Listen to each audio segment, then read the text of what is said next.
तो बच्चों आज का टॉपिक हमारे पास है प्लेन, ठीक है ना। तो प्लेन में हम लोग ध्यान रखेंगे।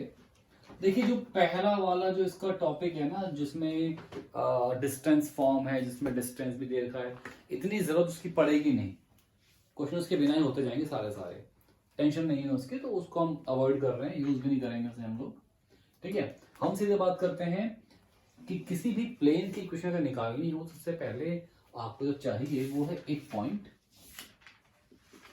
ठीक है, कोई भी गिवन पॉइंट है, मैंने उसे पॉइंट ए मान लिया है, जैसे कि लिखा हुआ है यहाँ पे, और वो है x1 y1 z1।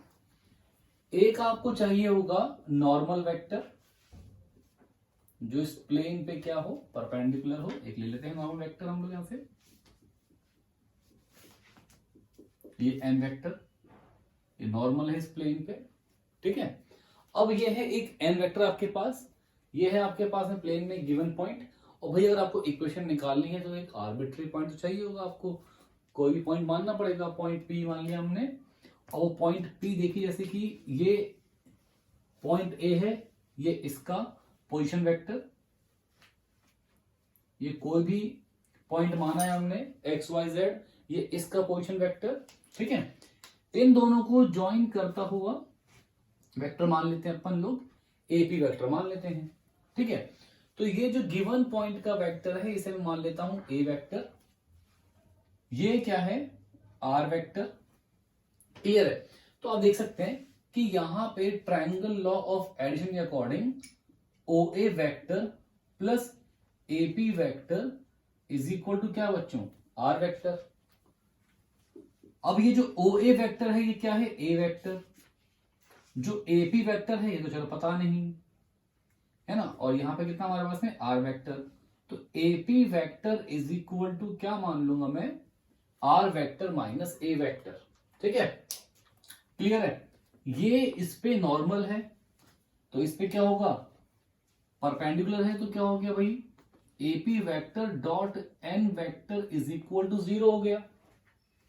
AP vector dot N vector equal to 0 हो गया। तो यहां से क्या हो गया, R vector minus A vector dot N vector equal to 0। तो इसको आप बोल सकते हैं, इसे आप बोल सकते हैं नॉर्मल, सॉरी ये है वेक्टर फॉर्म, वेक्टर फॉर्म है ये किसकी, प्लेन की। क्या है ये, vector form of plane. Clear है, तो ये हो गया प्लेन की वेक्टर फॉर्म। ठीक है, समझ गए। थोड़ा और अगर सिंप्लीफाई करना चाहें इसे, तो हम कह सकते हैं R vector dot N vector minus A vector dot N vector equal to 0, जो कि क्या बन जाएगा, R vector dot N vector equal to A vector dot N vector. अब ए डॉट एन ये क्या है, स्केलर प्रोडक्ट। ठीक है, तो कोई वैल्यू फिक्स आएगी इसमें, 5 6 7 1/2 कुछ भी आ सकता है, तो वह वाली यहां पर आ जाएगी आर डॉट एन। तो मैं चाहूं तो उसको डी बोल सकता हूं, तो क्या बन जाएगा बच्चों, R dot N cap is equal to D. ये फॉर्म में भी आपको कभी लिखा मिले तो वो क्या है, आपकी प्लेन की वेक्टर फॉर्म ही है। ठीक है, समझ गए। और अगर हम चाहें इसकी कार्टेशियन फॉर्म लिखना, तो ये हमने पहले भी सीख लिया है भाई। कार्टेशियन फॉर्म के लिए बहुत ही सिंपल काम करना होगा आपको इस आर वेक्टर को एक्स आई कैप, आर वेक्टर को x I cap, Y J cap and z के कैप लिखना होगा। और ये आपके पास जो ए वेक्टर है क्या होगा बच्चों, ये x1 आई कैप, y1 जे कैप, z1 के कैप। हालांकि जो भी मैं ये सब लिख रहा हूं केवल समझने के लिए काम में आएगा, आपके क्वेश्चंस करने में कोई इसका यूज नहीं आने वाला है। आपको डायरेक्ट या तो ये फॉर्म या ये फॉर्म याद रखनी है। अगर आपने ये फॉर्म याद रखी है तो आपको याद रखना है कि डी वेक्टर है, सॉरी ये डी है क्या, ए डॉट एन है। ठीक है, अब अगर ये जो आर वेक्टर है इसे मैं लिखूं एक्स, और ए वेक्टर कितना ये है बच्चों, तो आई कैप वाला आई कैप से माइनस होगा, y minus y1 J cap and z minus z1 के कैप डॉट एन वेक्टर। अब ये एन वेक्टर क्या है, a i cap b j cap c k cap equal to 0। तो अब इसका इससे है डॉट प्रोडक्ट, तो आई कैप वाला आई कैप से इंटू होगा, a x minus x one, b y minus y one and c z minus z one is equal to 0। तो ये क्या है बच्चों, ये है कार्टेशियन इक्वेशन। ये क्या है, कार्टेशियन इक्वेशन। ठीक है, डायरेक्ट हम लोग इसका यूज कर सकते हैं। इतना कुछ प्रूफ बस ये आपको समझना था और कुछ नहीं करना है इसमें आपको। देखते हैं, जैसे कि मान लीजिए आपको कोई पॉइंट दे दिया, आपको पॉइंट दे दिया 1 2 3, मैं खुद से कुछ भी मान लेता हूं यहां पे, और आपको एक दे दिया n वेक्टर, है ना, कह देगा नॉर्मल है प्लेन पे, एक वेक्टर दे देगा आपको 2y कैप माइनस जे कैप प्लस के कैप मान लेते हैं बच्चों।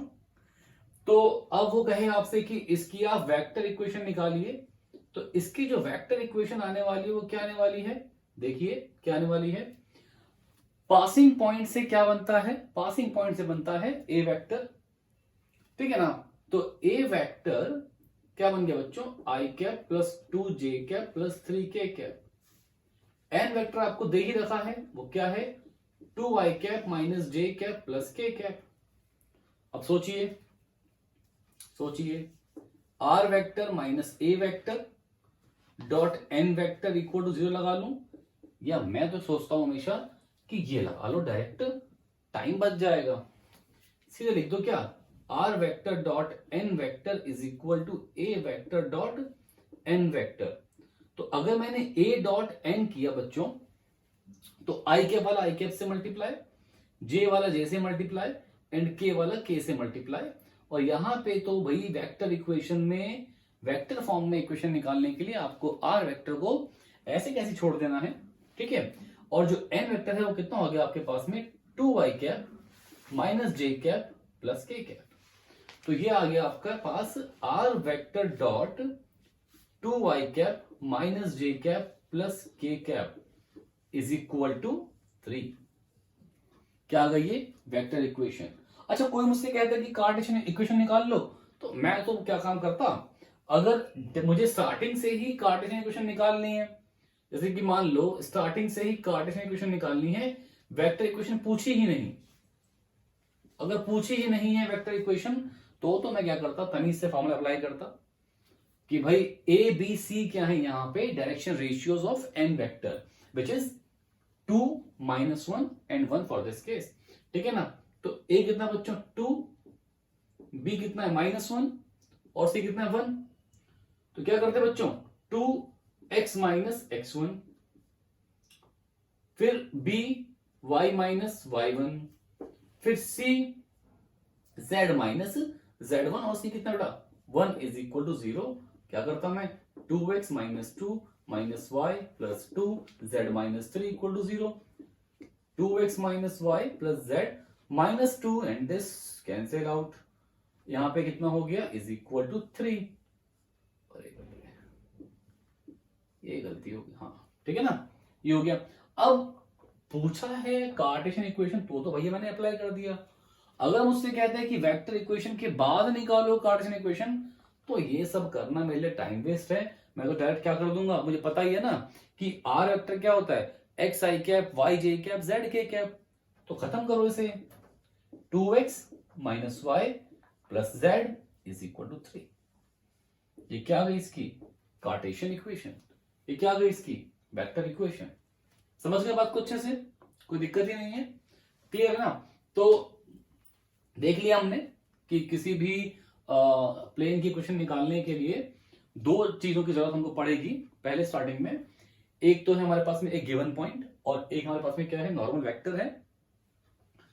ये इसकी वेक्टर इक्वेशन हो गई, ये इसकी कार्टेशियन इक्वेशन हो गई।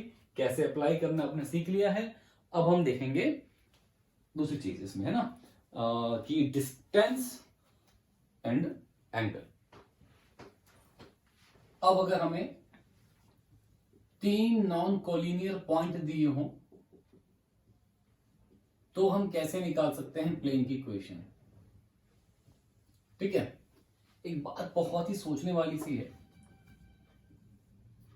यार, मैं जानता ही हूं कि अगर मेरे पास ए बी सी 3 पॉइंट हो गए हैं, ठीक है, क्लियर है, तो मैं एक वेक्टर मान लेता हूं। मान लो मैंने ये पॉइंट ए है, ये पॉइंट बी है, ये पॉइंट सी है।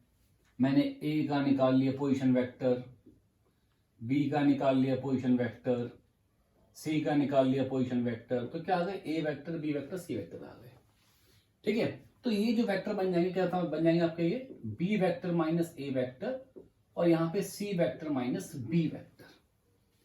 क्लियर है, बी वेक्टर माइनस, या मैं इसे कर सकता हूं सी वेक्टर माइनस ए वेक्टर भी ले सकता हूं, ठीक है ना।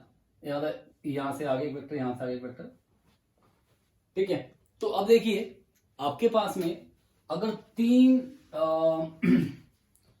नॉन कोलिनियर पॉइंट्स हैं तो उनसे आप एक वेक्टर निकाल दीजिए, बी वेक्टर माइनस ए वेक्टर, एक सी वेक्टर माइनस ए वेक्टर। अब हम जानते हैं कि अगर हम किसी भी दो वेक्टर का करते हैं क्रॉस प्रोडक्ट, तो उससे हमें एक वेक्टर ऐसा मिलता है जो उस पे क्या होता है, परपेंडिकुलर। तो इसका मतलब हमें क्या मिल जाएगा कि इस प्लेन पे जो क्या होगा, नॉर्मल होगा, हमें मिल जाएगा इससे। क्लियर है, तो बेसिकली हमारा क्या बन गया, ये एन वेक्टर बन जाएगा। क्या बन जाएगा हमारा, ये एन वेक्टर। अब हमने सीख लिया है पिछले उसमें टॉपिक में कि R vector minus A vector dot N vector equal to क्या होगा बच्चों, 0, ठीक है ना। क्लियर है। अब यहां पे देखिए, यहां पे कि जैसे इसको ना और भी इजी रहेगा मेरे पास सॉल्व करना अगर मैं इस फॉर्म में सॉल्व कर लूं। ये अब ये जो n है पूरा का पूरा ये है, तो इसका फॉर्मूला बन सकता है x minus x1, y minus y1, z minus z1। यहां पे बच्चों x2 minus x1, y2 minus y1, z2 minus z1, और यहां पे x3 minus x1, y3 minus y1 and z3 minus z1 is equal to 0। ये formula आपके लिए बहुत ही आसान रहेगा अप्लाई करना, ठीक है।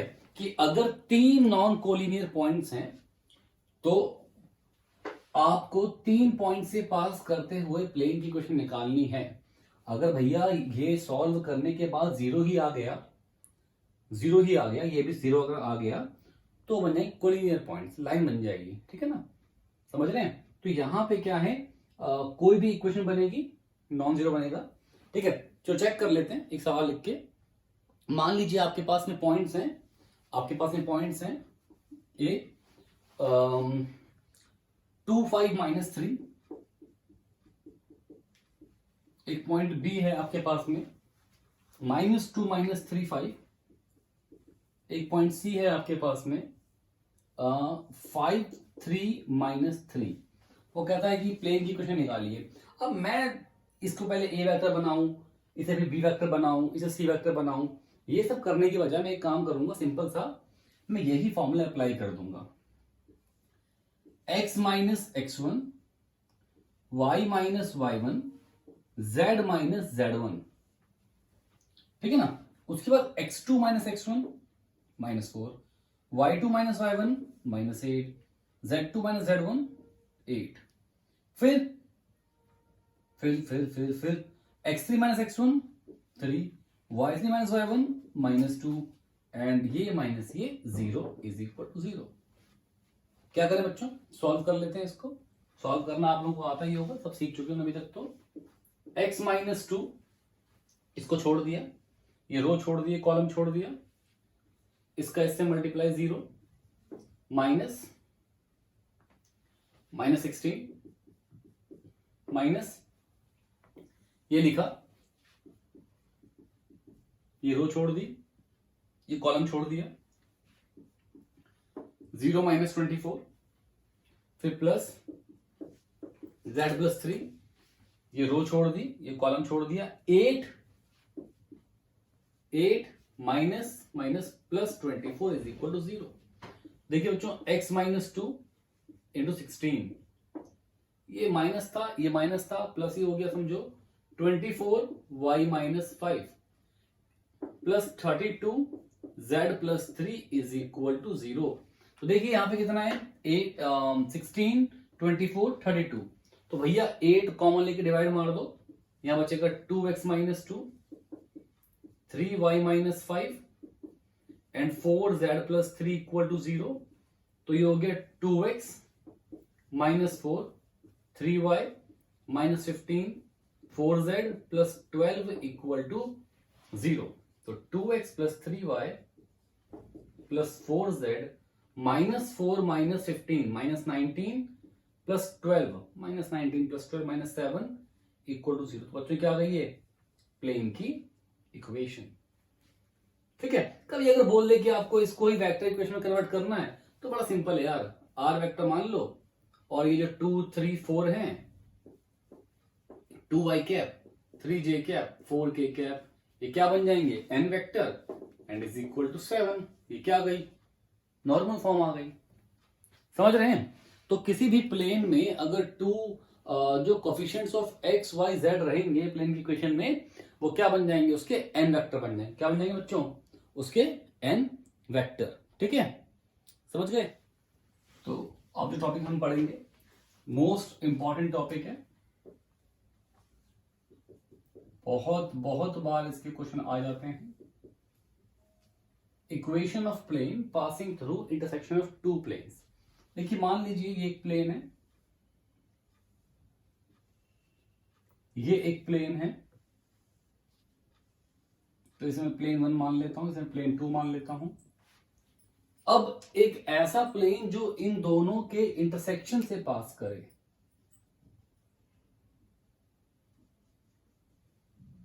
समझ रहे हो? समझ रहे हो ना? एक ऐसा प्लेन जो इन दोनों के इंटरसेक्शन से पास करे, तो इस प्लेन की इक्वेशन क्या है? P1 लैम्डा P2 बराबर 0। फर्स्ट प्लेन किसी को मान सकते हो, फर्स्ट प्लेन इसे मान लो, इसे मान लो, कोई फर्क नहीं पड़ने वाला उससे। ठीक है, तो first plane plus lambda times of second plane. ठीक है, तो ये हो गया आपका कि दो प्लेन के इंटरसेक्शन से एक प्लेन जो पास करेगा उसकी आपको इक्वेशन निकालनी है। ठीक है, तो पहला प्लेन हम ले लेते हैं R vector dot I cap plus J cap plus के कैप इज इक्वल टू 6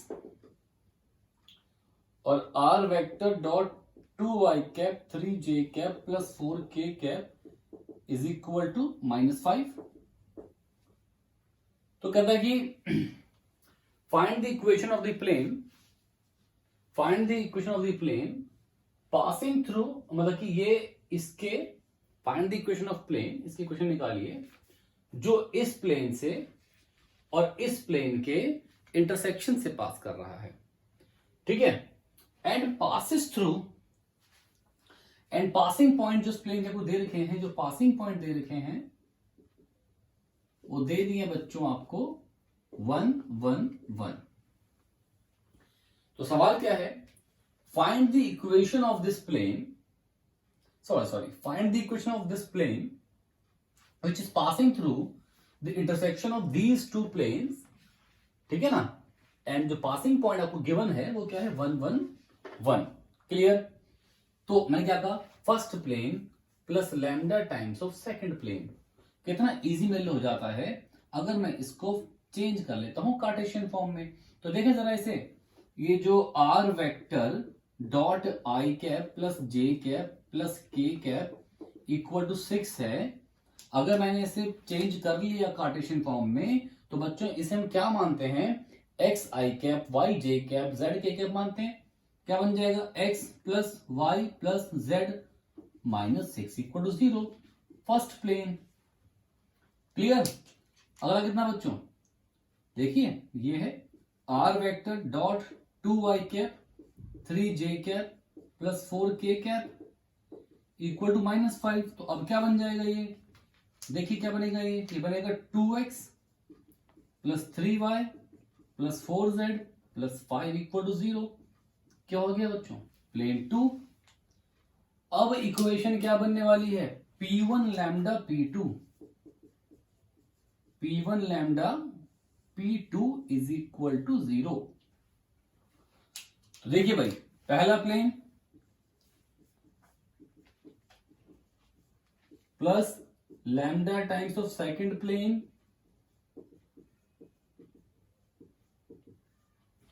ये आ गया। तो कितना ही आसान हो गया मेरे लिए, एक्स वाले एक साथ 1 plus 2 lambda x, 1 plus 3 lambda y, 1 plus 4 lambda z, और यहां पे बच्चों -6 plus 5 lambda is equal to 0। Clear है ना? अब ये आ गई भैया प्लेन की इक्वेशन। वैसे तो हमारा आंसर हो जाता, बट अच्छी बात क्या है कि हमें एक पासिंग पॉइंट दे दिया गया है। अब अगर पासिंग पॉइंट दिया गया है तो उसे पुट कर दो। तो बच्चों पासिंग पॉइंट कितना आ गया? पासिंग पॉइंट हमें दे रखा है 1 1 1। तो इट मींस ये जो इक्वेशन जो प्लेन की आई है, यहां पे मैं x को 1 रख दूंगा, y को 1 रख दूंगा और z को 1 रख दूंगा। तो कितना हो गया? 1 plus 2 lambda into 1, 1 plus 3 lambda into 1, 1 plus 4 lambda into 1, -6 plus 5 lambda is equal to 0। बच्चों देखो क्या होगा, 1 plus 2 lambda, 1 plus 3 lambda, 1 plus 4 lambda, -6 plus 5 lambda is equal to 0। 2 lambda, 3 lambda, 5 lambda plus 4 lambda, 9 lambda and plus 5 is 14 lambda. 1 plus 1 2, 3, 3 minus 6, -3 equal to 0। Lambda कितना है बच्चों? 3/14। ठीक है, calculation mistake वगैरह हो सकती है, ये आप थोड़ा खुद से ध्यान रखना, ठीक है ना, क्योंकि थोड़ा कैमरा वगैरह फोकस करते वक्त दिक्कत हो जाती है, पर ठीक है। अब अगर ये सही है तो हमें बस कुछ नहीं करना है, बहुत ही सिंपल काम है। हमें इस लैम्डा की वैल्यू को इस इक्वेशन में पुट कर देना है बच्चों। क्या हो जाएगा? 1 plus 2 into 3/14 x plus 1 plus 3 into 3/14 y plus 1 plus 4 into 3/14 z. ठीक है, चलो यहां पे लिख दो जेड, और इज इक्वल टू में 6 माइनस 5 लैम्डा। क्लियर बच्चों? तो ये कितना हो गया अब? 1 प्लस 6/14। अब मैं सोच रहा हूं ना कि 12th क्लास के स्टूडेंट्स हैं तो इतना तो ये जानते ही हैं कि इसका एलसीएम वगैरह लेके कैसे सॉल्व करना है, तो मैं इसको ही छोड़ देता हूं। एलसीएम वगैरह लेके सॉल्व कर लो, इतना तो तुम लोग जानते होंगे, 12th में आ गए हो। ठीक है, समझ गए? नोट करिए, से बहुत इंपॉर्टेंट टॉपिक है। एक का क्वेश्चन और देखते हैं इसके बेस पे। और देखिए सवाल, find the equation of plane passing through intersection of the planes these two planes, है ना। तो पहले हमें एक ऐसा प्लेन फाइंड करना है जो इन दोनों प्लेन के इंटरसेक्शन से पास करे। तो बच्चों अगर मैं देखूं इसे, ये क्या हो गया? x plus Y plus Z minus 1 equal to 0। ये कितना हो गया? 2x plus 3y plus 4z minus 5 equal to 0। अब ये आपका हो गया पहला प्लेन, ये आपका हो गया दूसरा प्लेन। ठीक है, तो क्या हो गया? P1 plus lambda P2 is equal to 0। क्या होगा बच्चों? x plus Y plus Z minus 1 plus lambda times of x plus y, ओहो ओहो ओहो ओहो, P2 है ना, 2x plus 3y plus 4z minus 5 equal to 0। तो बच्चों अब क्या हुआ? ये x वाले x तरफ 1 plus 2 lambda x, y plus 3 lambda y, ओहो 1 plus lambda y, 1 plus 4 lambda z minus 1 minus 5 lambda is equal to 0। अब पहला plane plus lambda times of second plane, तो ये उस प्लेन की इक्वेशन आ गई जो इन दोनों के इंटरसेक्शन से पास करेगा। अब हमें क्या दिया हुआ है कि ये परपेंडिकुलर है, परपेंडिकुलर है टू किस पे बच्चों? x minus Y plus z equal to 0 पे। इस पे क्या है? ये परपेंडिकुलर है। अब भैया अगर इस पे परपेंडिकुलर है तो देखिए दो जैसे कि दो लाइंस के बीच का एंगल अपन लोग निकाल रहे थे, क्या कर रहे थे बच्चों, B1 और B2 के बीच का एंगल निकाल रहे थे, है ना। याद होगा, नहीं याद है तो आप देखिए वीडियो में जाके 3D का लेक्चर 2, है ना। और ऐसे ही अगर हमें दो प्लेन्स के बीच में एंगल निकालना है तो हमें एंगल निकालना होता है उनके एन वेक्टर के बीच का। किसके बीच का, एन वेक्टर के बीच का। और ये भी आपसे मैंने कहा, अब पता ही है दो वेक्टर्स के बीच में एंगल निकालना है तो n1 vector dot n2 vector is equal to mod n2 vector mod n1 vector and cos theta. तो यहां पे जो ये cos थीटा है ये बन जाएगा n1 dot n2 divide by magnitude of n1 and magnitude of n2। ठीक है, जानते हैं हम कि दो वेक्टर्स के बीच में एंगल हम ऐसे निकाल सकते हैं। दूसरी बात ये भी है कि अगर ये दोनों परपेंडिकुलर होंगे तो n1 डॉट n2 कितना होगा, 0। मतलब अगर दो परपेंडिकुलर वेक्टर्स हैं तो उनका डॉट क्या होता है बेटा जी, 0 होता है। तो अब ये है वो प्लेन जो इन दोनों के इंटरसेक्शन से पास कर रहा है। ठीक है, ये मिल गया प्लेन। अब इस प्लेन का एन वेक्टर कितना है भैया, क्या कहें आपसे हम लोग कि जो x y z का कोफिशिएंट है वो क्या है, एन वेक्टर है। तो इसका जो एन वेक्टर है वो क्या है, 1 + 2 lambda i cap 1 + 3 lambda j cap and 1 + 4 lambda k cap. ये है इसका n1 वेक्टर। इसका n2 वेक्टर क्या है बच्चों, i cap minus j cap plus k cap. अब होना क्या चाहिए, होना ये चाहिए कि n1 vector dot n2 vector 0 के इक्वल होना चाहिए, है ना। तो अब क्या होगा, i कैप वाला i कैप से होगा, j कैप वाला j कैप से होगा और k कैप वाला k कैप से मल्टीप्लाई होगा। ठीक है, तो बच्चों अब हम लोग क्या कर सकते हैं, सॉल्व कर सकते हैं।